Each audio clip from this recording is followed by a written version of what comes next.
नमस्ते साथीहरु, म MK मोक्तान र तपाईं हेर्दै हुनुहुन्छ MK मोक्तान युट्युब च्यानल।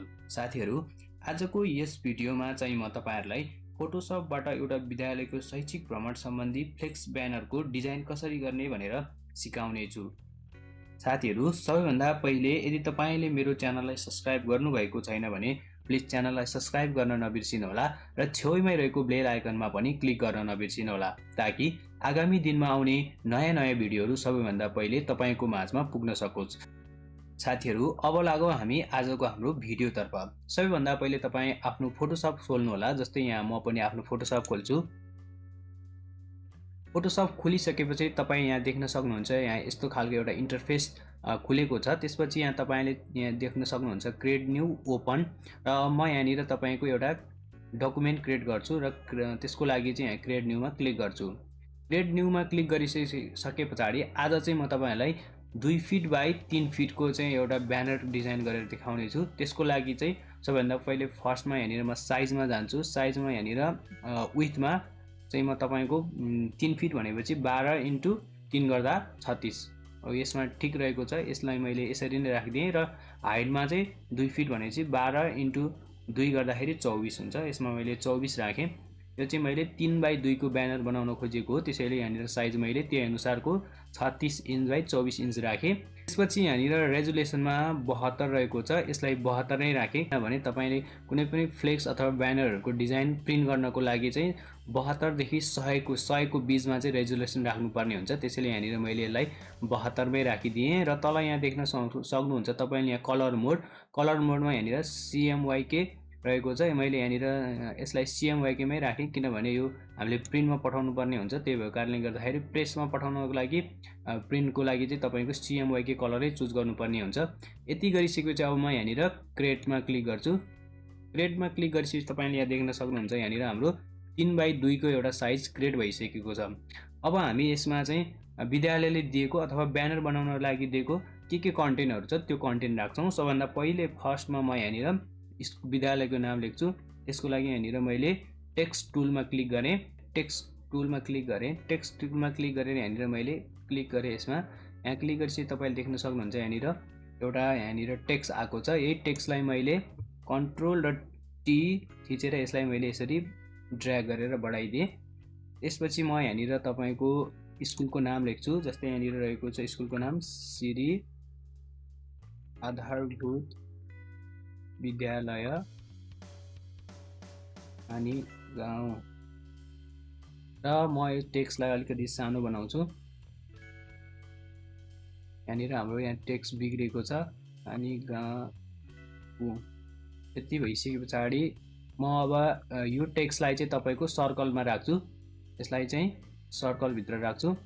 यसको लागि म यहाँनिर रेक्ट्याङ्गल टुलमा जान्छु। यहाँ रेक्ट्याङ्गल टुलबाट त्यहाँ तल तपाईले देख्नुहुन्छ भने चाहिँ इलिप्स टुल, यसमा क्लिक गर्छु र तपाईको किबोर्डमा अल्ट र शिफ्ट थिचेर यसरी ड्र्याग गर्छु है त।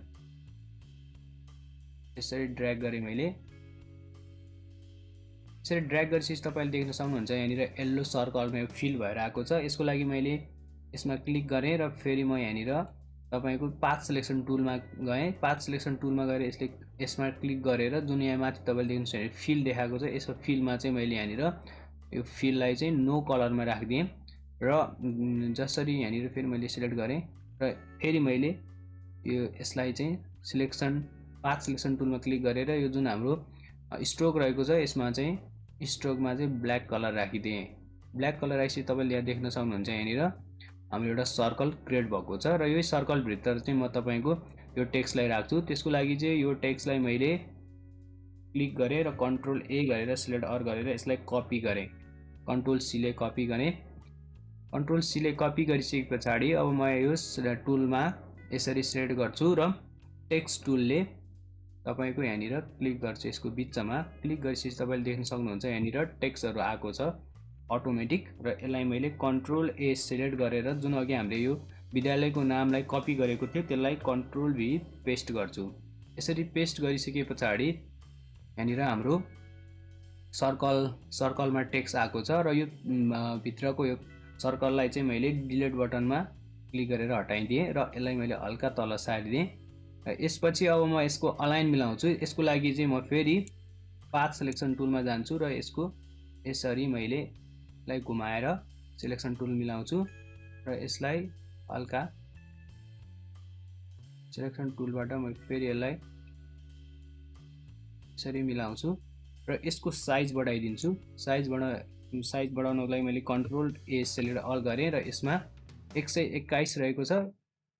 यसलाई चाहिँ मैले 250 मा राखिदिएँ र 250 मा राखिसके पछाडि फेरि यहाँनिर टेक्स्टहरू हराएको छ। अब यसलाई फेरि फिर्ता ल्याउनको लागि म पाथ सिलेक्सन टुलमा गएँ र यसलाई मैले ड्र्याग गरेँ र यसलाई पनि यसरी ड्र्याग गरिदिएँ र यसलाई सेन्टरमा बनाउनको लागि यसरी सेन्टरमा राखिदिएँ र यहाँनिर कन्ट्रोल र आरले क्लिक गरेर यहाँनिर म रुलर तान्छु। यसरी रुलर तानिसके तपाईँले यहाँ देख्न सक्नुहुन्छ लगभग हाम्रो यो अलाइनमै रहेको छ र यसमा फेरि यो टेक्स्टमा क्लिक गर्छु र कन्ट्रोल टी ले क्लिक गरेर यसलाई चाहिँ मैले बढाइदिन्छु यसरी र यो साइडबाट पनि म यो फन्टलाई बढाउँछु। यति गरिसके पछाडि म यसलाई इन्टर गर्छु र यसलाई तलतिर सार्छु। यति गरिसकेपछि अब म यसलाई अलाइन मिलाउँछु। अलाइन मिलाउनको लागि यसमा क्लिक गरेँ र कन्ट्रोल र एस क्लिक गरेँ र यसमा मैले अलाइनमा सेन्टरमा क्लिक गरेँ। यति गरिसके पछाडि तपाईँले देख्न सक्नुहुन्छ यो हाम्रो अलाइन पनि मिलेर आएको छ र यसलाई मैले बाहिर राखेँ। त्यसपछि मैले यो जुन हाम्रो विद्यालयको नाम छ यसमा मैले क्लिक गरेँ र यसमा क्लिक गरेपछि तपाईँले यता साइडमा जुन लेयर छ यसमा पनि क्लिक भइरहेको देख्न सक्नुहुन्छ र यसलाई मैले लक गरिदिएँ। यसमा लक गरिसके पछाडि यो सर्दैन, त्यही भएको कारणले गर्दाखेरि यसलाई मैले लक गरेर राखिदिएँ र यो जुन छ श्री आधारभूत विद्यालय यसलाईमा माथि मैले टी टुलमा यसरी सेलेक्ट गरेर कन्ट्रोल ए गरेर अल सेलेक्ट गरेर ए माथि म चाहिँ जुन कन्टेन्ट हाम्रो छ शैक्षिक भ्रमणको लागि भनेर यसलाई टाइप गर्छु। जस्तै यहाँनिर शैक्षिक अवलोकन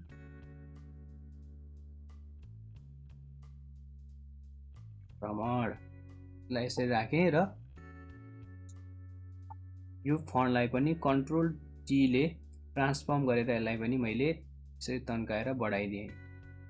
यति भइसके पछाडि अब मैले अलिकति माथि लान्छु र यसलाई पनि सिलेक्ट गरेर किबोर्डमा कन्ट्रोल र ए प्रेस गरेँ र यसलाई पनि मैले माथिबाट अलाइन मिलाएर यसलाई कन्ट्रोल डी गरेर डिसिलेक्ट गरिदिएँ। यति भइसके पछाडि अब हामीलाई यहाँ चाहिएको छ लोगो। त्यसको लागि मैले कन्ट्रोल र ओ क्लिक गरेँ र यहाँनिर मैले डेस्कटपमा चाहिँ तपाईँ यहाँ लोगोभित्र यसको लोगो राखेको छु। यसलाई मैले ओपन गर्छु। यहाँनिर ओपनमा क्लिक गरेँ। ओपनमा क्लिक गरिसकेपछि यहाँनिर लोगो ओपन भइसकेको छ र यसको लोगोलाई चाहिँ मैले यहाँनिर लेयरमा गएर राइट साइडमा क्लिक गरेर यहाँनिर कन्भर्ट टु स्मार्ट अब्जेक्टमा लाई कन्भर्ट गर्छु। यस्तो गरिसकेपछि तपाईँको के हुन्छ भने यसको जुन रेजुलेसन छ यो रेजुलेसन चाहिँ घट्दैन। तपाईँले पनि त्यस्तै गर्नु होला र यसलाई मैले यहाँ सेन्टरमा राखिदिएँ। सेन्टरमा राखिसकेपछि फेरि मैले यसै लोगोमा क्लिक गरेँ। लोगोमा क्लिक गरिसकेपछि कन्ट्रोल र ए सिलेक्ट गरेर यसलाई फेरि मैले अलाइन मिलाएर कन्ट्रोल र डी सिलेक्ट गरेर डिसिलेक्ट गरिदिएँ। यति भइसकेपछि अब म यो लोगोलाई हल्का सानो बनाउँछु यति र मैले इन्टर गरेँ। फेरि कन्ट्रोल र ए सिलेक्ट गरेँ र यसलाई फेरि सेन्ट्रलाइज गरेँ र कन्ट्रोल डी ले डिसिलेक्ट गरिदिएँ। यति भइसके पछाडि अब हामीलाई यहाँ चाहिएको छ तल मिति र मितिको लागि फेरि मैले यो टेक्स्टलाई तल अल्ट थिचेर ड्र्याग गरिदिएँ र कन्ट्रोल र टी ले ट्रान्सफर्म गरेर यसलाई सानो बनाइदिएँ र इन्टर गरेँ। इन्टर गरिसके पछाडि अब म यहाँनिर मिति राख्छु। यसको लागि चाहिँ मिति 2079 माघ 2 गते सोमबार। यति गरिसकेपछि मैले यसलाई इन्टर गरेँ र यसको जुन टेक्स्ट छ यसलाई मैले हल्का घटाइदिएँ र सानो गरिदिएँ र यति भइसके पछाडि अब म यो जुन ब्याकग्राउन्ड छ यो ब्याकग्राउन्ड चेन्ज गर्छु। ब्याकग्राउन्ड चेन्ज गर्नुको लागि यहाँनिर लेयरमा गएर यसमा ब्याकग्राउन्डको यहाँ जुन लक लागेको छ यसलाई लकलाई अनलक गर्छु र यसको यसमा राइट क्लिक गरेर ब्लेन्डिङ अप्सनमा जान्छु र ग्रेडियन्ट ओभरलेमा यहाँनिर टिक लाउँछु। यति भइसकेपछि यहाँनिर तपाईँले देख्न सक्नुहुन्छ यहाँ ग्रेडियन्टभित्र चाहिँ एउटा ग्रेडियन्ट जुन कलर रिफिल भइरहेको छ यसमा मैले हल्का चेन्ज गर्छु। यसमा मैले यो खालको कलर राखिदिएँ, योभन्दा नि यो साइडतिरको कलर राखिदिएँ मैले यहाँ र ओके गरिदिएँ र तल्लो साइडमा चाहिँ मैले यहाँनिर हल्का एक कलर राखिदिएँ र ओके गरेँ र ओके गरिदिएँ। यति गरेपछि म यहाँ स्केललाई हल्का घटाउँछु, तपाईँले पनि हेरेर गर्न सक्नुहुन्छ र यहाँनिर मैले ओके गरिदिएँ। ओके गरिसके पछाडि यहाँनिर तपाईँले पछाडि हाम्रो यहाँनिर ब्याकग्राउन्ड पनि भइसकेको छ। अब म यो जुन लक हामीले यहाँनिर लक गरेर राखेको छ यो टेक्स्टको लकलाई अनलक गर्छु र यसको चाहिँ कलर रिफिल गर्छु। यसको लागि म फेरि यहाँ कलरमा जान्छु र यो कलरमा ओके गर्छु र यो टेक्स्टमा क्लिक गरेर किबोर्डमा कन्ट्रोल र डिलिट बटनमा क्लिक गर्छु। कन्ट्रोल र डिलिट बटन क्लिक गरेपछि तपाईँले यहाँ देख्न सक्नुहुन्छ यसको कलर चेन्ज भएको छ। यति चेन्ज गरिसके पछाडि म अब यसको पनि तपाईँको यहाँनिर लेयरमा गएर ब्लेन्डिङ अप्सनमा जान्छु। ब्लेन्डिङ अप्सनमा गएर यहाँनिर मैले यसलाई स्ट्रोक दिन्छु। स्ट्रोकमा क्लिक गरेँ र यसको स्ट्रोक व्हाइट छ जुन कलर व्हाइट छ यसलाई मैले व्हाइटको व्हाइटमै राखिदिएँ र यसलाई हल्का घटाइदिएँ। यति जति राखेर ओके गरिदिएँ। यति भइसके पछाडि अब म यहाँनिर शैक्षिक अवलोकन भ्रमण जुन राखिरहेको छ यसलाई पनि म कलर चेन्ज गर्छु। यसको कलर चाहिँ म रेड राख्छु। यसैले म यसको कलरमा गएर यहाँनिर रेड कलरमा क्लिक गर्छु र रेड कलर यहाँनिर अल्ट र डिलिट प्रेस गरेर यसको रेड कलरमा यसलाई मैले कन्भर्ट गर्छु र सेम यसको पनि म यहाँनिर लेयरमा गएर राइट क्लिक गरेर ब्लेन्डिङ अप्सनमा जान्छु र यहाँनिर स्ट्रोक दिन्छु र यसको स्ट्रोक रहेको छ 13 र यसलाई मैले हल्का बढाउँछु र 21 राखिदिएँ र ओके गरिदिएँ। तपाईँले नै आवश्यकता अनुसार यहाँनिर चेन्ज गर्न सक्नुहुन्छ। र यो तलको जुन रहेको छ मिति यसलाई पनि मैले कलर चेन्ज गर्छु। यसको चाहिँ मैले ब्ल्याक राख्छु। यसरी ब्ल्याकमा क्लिक गरेर ओके गरिसकेपछि मैले यहाँनिर अल्ट र डिलिट प्रेस गरेर यसको पनि मैले कलर चेन्ज गरेँ र यसको जुन फन्ट छ यसको फन्ट पनि म चेन्ज गर्छु। यसको फन्ट चाहिँ राख्छु म आकृति बोल्ड आकृति बोल्ड यो कलर राखिदिएँ। यसलाई मैले हल्का माथि सारिदिएँ। यति भइसके पछाडि अब म यहाँनिर यो जुन ब्यानर छ त्यसको छेउछेउमा चाहिँ बोर्डर राखिदिन्छु। त्यसको लागि म ब्याकग्राउन्डमा जान्छु। ब्याकग्राउन्ड जुन यहाँ तल लास्टमा देख्न सक्नुहुन्छ लेयर 0 यही हो हाम्रो ब्याकग्राउन्ड। यसमा क्लिक गर्छु र यसमा क्लिक गरेर यसको राइट क्लिक गरेर ब्लेन्डिङ अप्सनमा जान्छु र स्ट्रोकमा जान्छु। स्ट्रोकमा क्लिक गरेर यहाँनिर मैले तपाईँले यहाँ देख्न सक्नुहुन्छ स्ट्रोकमा पोजिसनमा आउटसाइड छ यसलाई इनसाइड बनाउँछु। इनसाइड गरेर यसको कलर चाहिँ म रेड राखिदिन्छु। यसरी रेड राखिसके पछाडि तपाईँले यहाँ देख्न सक्नुहुन्छ हाम्रो भित्र साइडतिर एउटा बोर्डर आएको छ। यो बोर्डरलाई चाहिँ मैले हल्का घटाएर 20 राखिदिन्छु र ओके गरेँ। यति भइसकेपछि लगभग हाम्रो यहाँनिर ब्यानर रेडी भइसकेको छ। यसको म हल्का साइज घटाउँछु यो विद्यालयको। यसमा क्लिक गरेँ कन्ट्रोल टी यसलाई मैले हल्का घटाइदिएँ। यसरी घटाइसके पछाडि मैले हल्का यसलाई मास्तिर सारिदिएँ र यसलाई फेरि लक गरिदिन्छु। म यहाँनिर लक गरेर लोगोलाई मैले हल्का माथि लागेँ। सरी यो हाम्रो ब्याकग्राउन्ड पनि सरिरहेको छ। ब्याकग्राउन्डलाई पनि मैले यहाँनिर लक गरिदिएँ र लोगोमा यसरी सिलेक्ट गर्छु र सिलेक्ट गरेर यसलाई मास्तिर लान्छु। शैक्षिक अवलोकन भ्रमणलाई पनि मैले हल्का सानो बनाउँछु यसको टेक्स्टलाई। यति गरेर इन्टर गरिसकेपछि कन्ट्रोल ए ले सेलेक्ट अल गरेर म यसलाई सेन्टरमा लान्छु र कन्ट्रोल डी ले डिसिलेक्ट गर्छु। यसलाई हल्का माथि सारेर यो मितिलाई पनि म हल्का सानो बनाउँछु र यसलाई पनि कन्ट्रोल ए ले सेलेक्ट अल गरेर यसरी सेन्टरमा लान्छु र माथि सार्छु। र यहाँनिर हाम्रो यहाँ छेउमा हल्का यहाँनिर चाहिँ स्पेस बाँकी रहेको छ। यसमा चाहिँ म एउटा फ्लावरको बोर्डर राख्छु। त्यसको लागि म फर्स्टमा गुगलमा क्रोम ब्राउजरमा जान्छु र क्रोम ब्राउजरमा गएर यहाँनिर सर्च गर्छु फ्लावर बोर्डर PNG। यसमा इन्टर गरेँ यसमा इन्टर गरिसकेपछि तपाईँको म यहाँ इमेजमा जान्छु। इमेजमा गएर म यहाँनिर टुल्समा गएर यहाँनिर साइजमा जान्छु र यहाँनिर लार्ज साइजमा क्लिक गर्छु। यसरी गरिसकेपछि यहाँ तपाईँ देख्न सक्नुहुन्छ विभिन्न खालको यहाँनिर बोर्डरहरू आएको छ। त्यो मध्येमा म यहाँ यसमा क्लिक गर्छु। यसलाई फेरि क्लिक गरेर यसलाई डाउनलोड गर्छु म।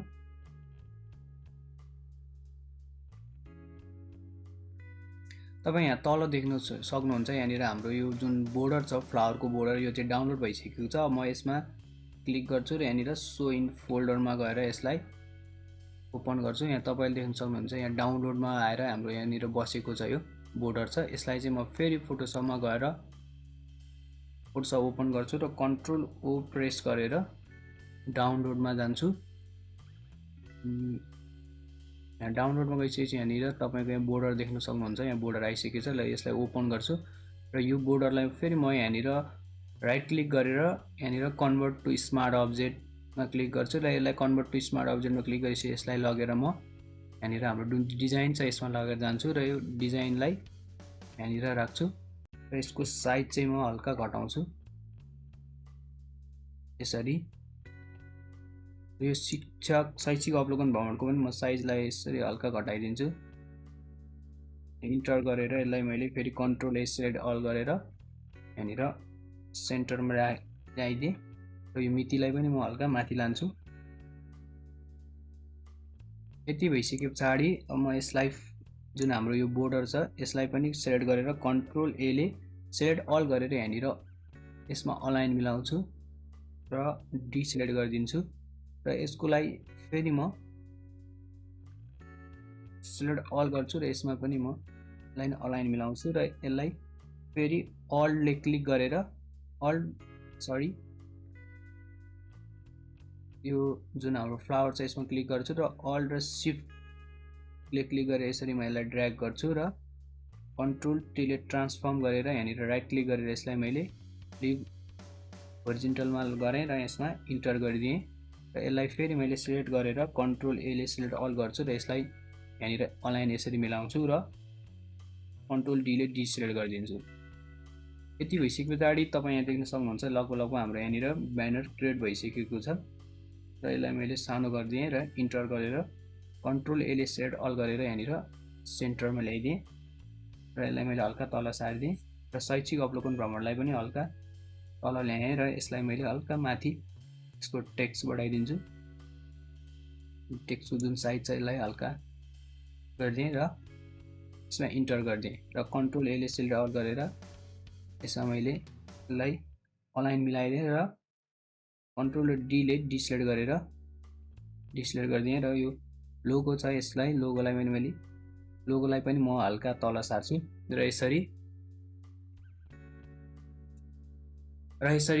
फाइनल्ली हाम्रो यहाँनिर 3x2 को एउटा सानो ब्यानर चाहिँ यहाँनिर डिजाइन भइसकेको छ जुन चाहिँ शैक्षिक अवलोकन भ्रमण सम्बन्धी रहेको छ। यसरी नै तपाईहरुले पनि फोटोसपबाट ब्यानर डिजाइन गर्न सक्नुहुन्छ भन्दै आजको लागि भने हाम्रो भिडियो यति नै। अर्को नयाँ भिडियोमा हामी फेरि भेटौँला।